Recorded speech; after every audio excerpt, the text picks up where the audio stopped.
Oh, yo, that's insane.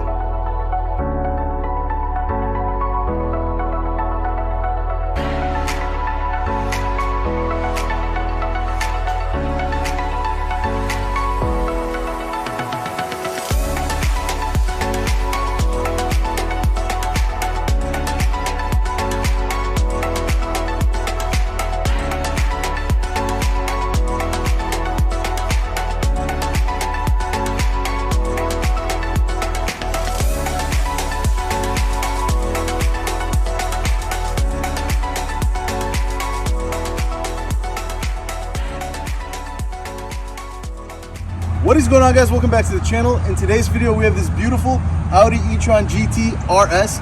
Huge thank you to Glenview Luxury Imports for loaning us this car, and a huge thank you to Anil for helping make this video possible. Alright guys, so we got the Audi e-tron GT out on the road, and it's the RS. Yeah, you can't forget the RS. Sorry, the Audi e-tron GT RS. No, it's the Audi RS. It doesn't matter what it is because it can do this. Yo, slow down. Oh. Dude, that's gnarly. This is the RS version of the e-tron GT. So that means this thing's got a $20,000 package, which includes carbon everywhere. There's dry carbon literally on the dash, on the door panels, on the center console, everywhere. This thing is covered in carbon. And there's Alcantara everywhere. The whole headliner's Alcantara. The beautiful steering wheel's Alcantara. The thing above the tachometer, all Alcantara, super nice. And the mirrors are also carbon fiber, and you get a carbon fiber roof as well. That is true. Very nice. And the car is heavy because it has a battery, but I'm sure it saves a little bit of weight. I don't know how much weight it saves. Plus, I think it looks pretty cool. So no, it looks sick. So the front end, to me, I think is a little on the boring side. I think they could have done a little bit more with the front of it, with the grille, with things like that. It's kind of plain. It just looks like they slapped on a plastic piece on there. But it does a good job with what it is, but I think they could have done a little bit of a nicer job with the front. What do you think?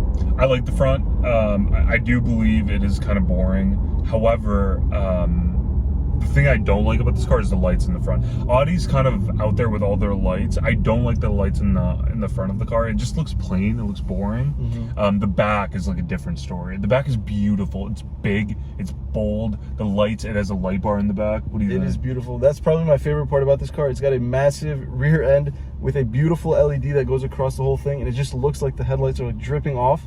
It looks beautiful. I think they killed the back end. It also has a diffuser in the back. I think it looks beautiful. I actually tried looking for the exhaust, and I totally forgot this was an electric car because it looks like the what's the A7?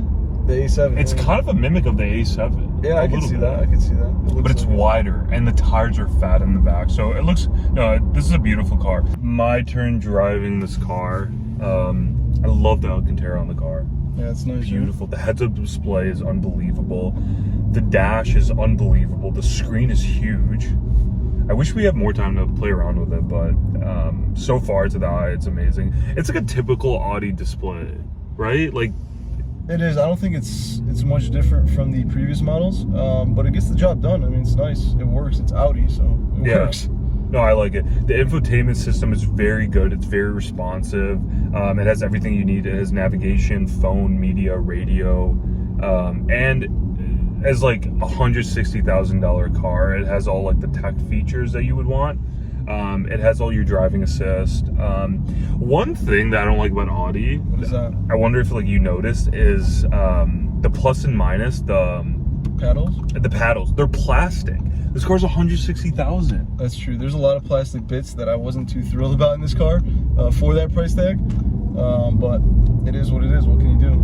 To the climate, it's pretty good. It's not like plugged into the infotainment system where you have to go and it's buried. It's like right in front of you. There's buttons. Yeah, I like that. There's actually a little LCD screen on the bottom that you can see and control the heated and cooled seats, the massaging seats. It's really cool.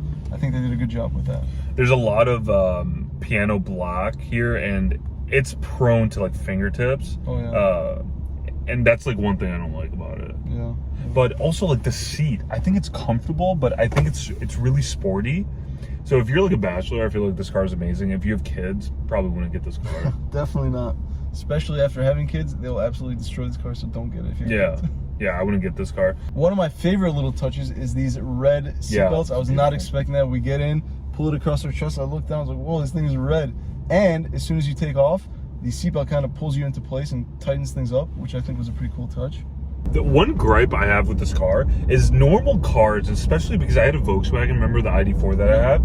It had the cruise control on the steering wheel. This one, it has the knob. It has the knob. Where is it? Under It's right here. Oh, it's like a 90s car. Yeah, that's kind of weird. I wouldn't expect that. Okay, so what do you first think, impressions Joe? are, okay, so What do you think of the car? I was up first to drive the car. My first impressions are I like the Alcantara steering wheel. It's got the flat race bottom wheel, which is really nice. It's got the RS badging everywhere throughout the car, which I think is a nice touch if you're paying this kind of money for a car. And the carbon fiber. There's a lot of carbon fiber in this Ton car. of dry carbon everywhere. Looks super nice. As I'm driving right now, I'm looking at a heads-up display. It's showing me the speed limit as well as how fast we're going, which is pretty nice because you don't have to take your eyes off the road. And then just from driving the car very briefly, we don't have the car for the longest time, so this is kind of like a quick kind of thing. The infotainment is amazing. It's very responsive. You have all your driving assistant packages. You have your music. You have your vehicle data, charging and efficiency, seats. This car does have massage seats. And how are they? As we're doing this video right now, yeah, I'm being cooled and being massaged right now, which is pretty crazy. So yeah, so this car, this car has a lot of cool things. It has Android Auto, and it has Apple CarPlay. It has a lot of room. The seats are actually kind of, do you think they're comfortable? Like, they're comfortable seats, but they're more racing seats. They are a little bit racy because they kind of hug you, but I mean, this car is geared more towards, I think, like spirited kind of driving and that kind of thing. It's not like a minivan type of thing. So yeah, if you have kids, I would not recommend buying this car because it's like a sedan like this is a 5-seater, right? But there's 2 bucket seats in the back, and then in the middle there's a transmission tunnel, and this car is fully electric. It shouldn't have a transmission tunnel, but what did I tell you before? I agree, that's weird because Teslas don't have that, so I don't know why. But it has a transmission. It does. It's a 2-speed transmission that it has, so that's a cool thing. But yeah, a lot of Alcantara. The steering wheel is nice. The dashboard, what do you think of the dashboard? The dash is cool. I haven't really played around with it too much. Everything's obviously digital. I'm looking at the range. It's showing me how many miles the car has on it, the tachometer, things like that. So that's really cool. Okay, the air ducts on this car, you have 4 air ducts, 2 on the side and then 2 in the front. And it actually works out because the more aerodynamic a car is, especially an electric car, the more range it gets. This car is around 230 miles range, but I've noticed, especially from us charging it and then other car reviewers, you actually get rated more miles than what the car actually gives it to you. So that's pretty good. How does that compare to something like a Tesla Model 3 as far as range? Well, Model 3, the base range is, I believe it's like a 250, right? What does your mom get? I think it is around 250.